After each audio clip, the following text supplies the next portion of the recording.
मेरा ये मुशाहिदा है कि रिश्तेदारों में और ख़ानदानों में जो मवाजना शुरू हो जाता है और फिर उसके बाद तानाजनी शुरू हो जाती है, इससे फिर अक्सर रिश्तेदारों में झगड़े पड़ जाते हैं। लो जी, मेरे से शर्त लगा लो, ये कल कहीं ससुराल गया है और इसके ससुराल वालों ने इसकी प्लेट में एक कोफ्ता डाला है और दूसरे दामाद की प्लेट में 3 डाल दी। ओ नहीं भाई, मैं इन दोनों का मसला डिस्कस करना चाह रहा हूँ। अल्लाह खैर करे। ये कौन साहब है जी? ये हम जुल्फ हैं और इन दोनों को यही शिकायत है कि खानदान में हर काम में इनका मवाजना शुरू कर दिया जाता है। आप यकीन मानना मेरे भाई, मेरी आधी जिंदगी इसके सस्कों की वजह से टेंशन से गुजर रही है। खुदा जैसा हम जुल्फ किसी बगैर जुल्फ वाले को भी ना दे। मेरी वजह से तुम्हारी मौजें लगी हुई हैं, ऊपर से तुम्हारे साड़े ही नहीं खत्म होते। मेहनत कर, हसद ना कर। अब और कितने की मेहनत करूं? अली भाई, हम दोनों सरकारी मुलाजिम हैं। वाह। यकीन करना, मेरा 16वां ग्रेड है और इसका 12वां ग्रेड है, लेकिन इसका लाइफ स्टाइल तो देखो, लगता है मुल्क का प्रेसिडेंट लगा हुआ। तुम्हारा लाइफस्टाइल बेहतर नहीं हो सका तो इसमें मेरा क्या कसूर है? लो, ये सरासर तुम्हारी अपनी नाअहली है। घर आई लक्ष्मी को ठुकराओगे तो फल कैसे पाओगे? क्या मतलब है जी आपका? और रख अपने पास अपना फल। शुक्र है हक हलाल की करके खाता हूं, किसी का हक नहीं मारता, रिश्वत नहीं खाता, करप्शन नहीं करता। तो फिर लगे रहो बेवकूफों की तरह। तुम्हारी ईमानदारी से किसी को कोई फायदा नहीं होना। किसी ने तुम्हें वाहवाह नहीं कहना, किसी ने गोल्ड मेडल नहीं पहनाना, किसी ने ईमानदारी का अवार्ड नहीं देना। सब कुछ पैसा है, पैसा। हाय हाय हाय। लो जी, इनकी 2 बातों से ही मुझे पता चल गया कि ये जो उर्ला टोपी वाला भाई है ना जी, ये मस्कीन अपने खानदान दा अजीजी है और परला जेड़ा काली ऐनक है ना, ये अपने खानदान दा एंकर है। क्या मतलब? तुम कहना चाह रहे हो कि मैं बेईमान हूं? यार, मैं कहना ये चाहता हूं कि उर्ला खजल खराब हो रहा है और पल्ले की इज्जत हो रही है। भाई यही स्यापा है। मैं तो जब भी ससुराल गया हूं, मेरे आगे कोई पानी का गिलास भी लेके नहीं आता। ये जाता है तो झट से चाय आ जाती है, बिस्कुट आ जाता है, फ्रूट केक आ जाता है। मेरा तो जी चाहता है ससुराल वालों से पूछूं कि भाई मुझे डॉक्टर ने फ्रूट केक मना कर रखा या मेरी दाढ़ को कीड़ा लगा हुआ। यार क्यों नाराज हो रहे हो? शुक्र करो आपके ससुराल वाले आपको अपने घर आने देते। ये गोगे के ससुराल वालों ने इसकी अपने घर एंट्री बैन की हुई है। क्यों, यो भी रिश्वत नहीं लेता? ओ भाई, तुम रिश्वत की बात कर रहे हो? इन्हें तो कोई रोटी नहीं देता। ये तो जो अपने ससुराल जाता है, राज और दरबार तो रोटी खा के जाता है। गौरी साहब, क्या बात कर रहे हैं आप? वहां भगदड़ मच जाती है जब मैं ससुराल जाता हूं। हाँ, अंदर घुसता है, इसकी सालियां साले बच्चे पकड़ के इधर उधर कर देते हैं, को भान दे पैर थले ना आ जावे। अजीजी साहब, पूरा मोहल्ला मिलकर मेरा इस्तकबाल करता है। जी हाँ, जी हाँ। जब इसके आगे रोटी रखते हैं ना ससुराल वाले जी, फिर सारा मल्ला कोठियां ते चढ़ के बूहियां चो झातियां मार के वेंदे ने कि किन्ना को खाएगा वाला। ओ भाई साहब, सीधी बात है, इज्जत उसी की होती है जो दूसरों को इज्जत देता है। मैं जब ससुराल जाता हूँ, फलों की टोकरी लेके जाता हूँ, जूस के डब्बे लेके जाता हूँ, और ये जब जाता है खाली बाएं लटकाए हुए चला जाता है।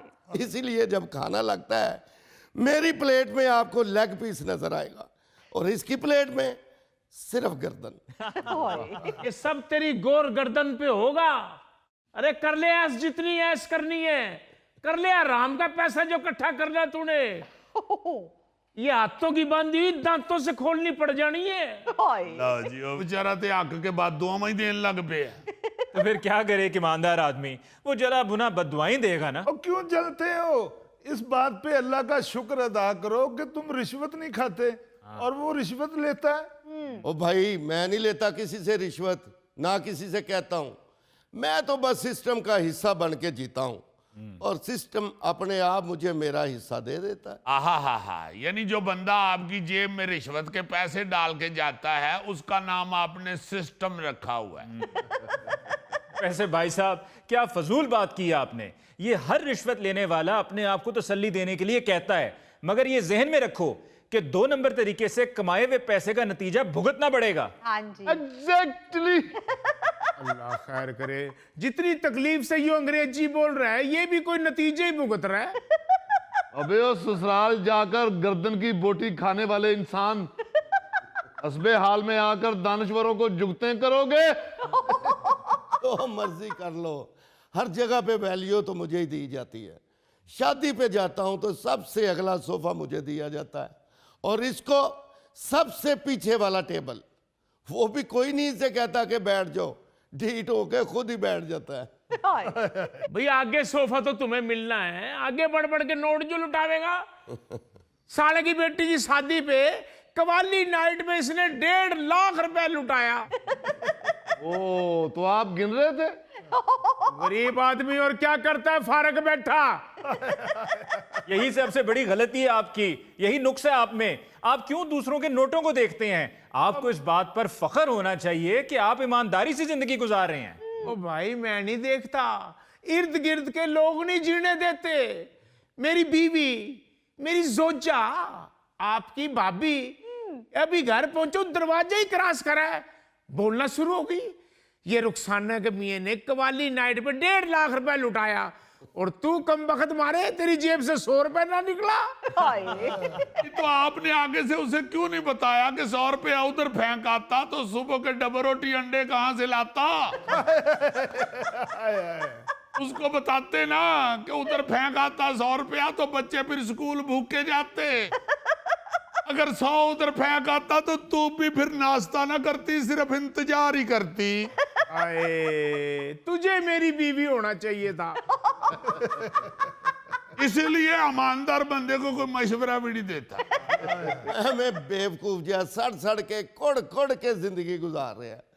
ਇਹਦੇ ਬੱਚੇ ਜਦੋਂ ਮੇਰੇ ਘਰ ਆਉਂਦੇ ਨੇ, ਮੇਰੇ ਬੱਚਿਆਂ ਦੇ ਨਵੇਂ ਆਈਫੋਨ ਨੂੰ ਇੰਜ ਵੇਖ ਰਹੇ ਹੁੰਦੇ ਨੇ ਜਿਵੇਂ ਬਿੱਲੀ ਛਿਛੜਿਆਂ ਨੂੰ ਵੇਂਦੀ ਹੈ। कोई बात नहीं, कोई बात नहीं, मैं उनकी तरबियत कर रहा हूं। ਉਹ ਕਿਹੜੀ ਤਰਬੀਅਤ, ਇਹਦੀ ਬੀਵੀ ਮੇਰੀ ਸਾਲੀ, ਉਹ ਵਿਚਾਰੀ ਏਡੀ ਚੰਗੀ ਮਸਕੀਨ ਨਹੀਂ, ਹਰ ਵਿਆਹ ਦੇ ਉੱਤੇ ਇੱਕੋ ਸੂਟ ਪਾਇਆ ਹੁੰਦਾ।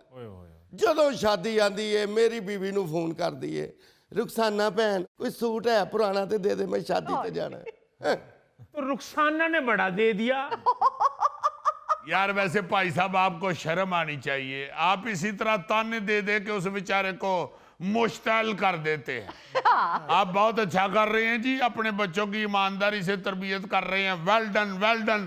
हो वो खज्जल, वेल डन। यही गड़बड़ है। अगर कोई ईमानदारी से जिंदगी गुजारना चाहता है तो इर्द गिर्द के लोग जितला जितला के उसका जीना जाब कर देते हैं। हाय ਉਹ ਛੱਡ ਇਹਨਾਂ ਗੱਲਾਂ ਨੂੰ, ਆ ਜਾ ਭੂਰਬਨ, ਮੈਂ ਹੋਟਲ ਬੁੱਕ ਕਰਾਏ ਆ, ਮੌਜਾਂ ਲੱਗ ਜਾਣਗੀਆਂ ਤੇਰੀਆਂ। ਫੇਰ ਨਾ ਕਹੀਂ ਮੈਨੂੰ ਆਫਰ नहीं ਕੀਤੀ। वो अपनी ऑफर अपने पास रख, बूरबन, वहां तो बर्फ ही इतनी पड़ी हुई मुझे तिलकना। वेरी गुड, शाबाश, वेल डन। Thank you. ओ भाई, मैं तुम्हें नहीं उस ईमानदार शख्स से कह रहा हूं जो तुम्हारी गलीज ऑफरें ठुकरा रहा है। हाँ तो भाई मैं तो अल्लाह का शुक्र अदा करता हूँ, अपनी नींद सोता हूँ। इसकी तरह मुट्ठा भर के दवाइयों का मुंह में फक्का नहीं मारता। खाना खा ले तो उसके लिए दवाई अलहदा खाता है, सोना हो तो उसके लिए दवाई अलहदा लेता है। हाय ओ भाई, ये छोटी छोटी चीजें तो इंसान के साथ चलती रहती हैं। अल्लाह ना करे जी, अल्लाह ना करे मुझे तो इलाज के लिए इंग्लैंड भी जाना पड़े तो मैं आसानी से जा सकता हूँ। ओ ओए बाबू, जिस दिन तेरे घर छापा पिया उस दिन किथे लुकेगा? ना तेरे सौरे ने कुंडी खोलनी हूं, ना तेरे दोस्तां ने फोन चुकना ही, ना तेरे भैन भरावां ने तेरी गल सुननी हूं। हाय जेल च जाएगा, जेल च। और याद रखी, जेल च कोई फर्क नहीं हुंदा। ਇਹੋ ਜਿਹੇ ਬੰਦੇ ਹੁੰਦੇ ਹੀ ਇਹੋ ਜਿਹੇ। ਮੈਨੂੰ ਲੱਗਦਾ ਹੈ ਗੌਰੀ ਸਾਹਿਬ ਤੁਸੀਂ ਵੀ ਗਰੀਬ ਆਦਮੀ ਹੋ। ਗਰੀਬ ਆਦਮੀ ਬੜੀਆਂ ਬਦਦੁਆਵਾਂ ਦਿੰਦਾ ਹੈ, और मैनू बहुत तरस आंदा है। यार क्या फजूल और अजीब व गरीब बातें कर रहे हो। तुम्हें क्या सिर्फ गरीबों पे तरस आता है, खुद पे तरस नहीं आता? और जनाब तरस आंदा क्यों नहीं आंदा? तरस आंदा ते इन्ने पैसे इकट्ठे कर रहे हैं ना, अपने बच्चियां ते तरस आंदा ते उन्हां नू अच्छी लाइफ दे रहे हैं, बीवी ते तरस आंदा है ते ओदी हर ख्वाहिश पूरी कर रहे हैं। ਹਾਏ ਇਹਨੂੰ ਵੇਖੋ, ਨਾ ਇਹਨੂੰ ਆਪਣੇ ਤੇ ਤਰਸ ਆਂਦਾ ਹੈ, ਨਾ ਆਪਣੇ ਬੱਚਿਆਂ ਤੇ ਤਰਸ ਆਂਦਾ ਹੈ, ਨਾ ਆਪਣੀ बीवी ਤੇ ਤਰਸ ਆਂਦਾ ਹੈ। खज्जल खराब जिंदगी गुजार रहे हैं। ओ भाई, ना मैं अपने बच्चों के लिए जिंदगी गुजार रहा हूं ना अपनी बीवी के लिए जिंदगी गुजार रहा हूं। मैं तो अल्लाह के हजूर पेश होने के लिए जिंदगी गुजार रहा हूं। ਵਾਹ वो जिस साल में भी रखे शुक्र है उसका। बहुत अच्छे, शाबाश। इसी रास्ते पे चलते रहो, इसी में कामयाबी है। जिस रास्ते ते भाई साहब ट्रेन ना, ਇਹਦਾ अंजाम बड़ा खौफनाक ਹੁੰਦਾ ही। ਹਾਂ भाई आप ईमानदार हैं, फिक्र ना करें, आपके बच्चे जवान होकर आपको ऐश कराएंगे। ਬਿਲਕੁਲ ना भी जवान होए, एडे एडे भी रहे तो इन्हों याशी जरूर कराएंगे। नाज़रीन, इसके साथ ही हम लेते हैं एक ब्रेक, मिलते हैं ब्रेक के बाद। मोहल्ले में सिर्फ गौरी नहीं, हर मोहल्ले में कोई ना कोई गौरी होता था।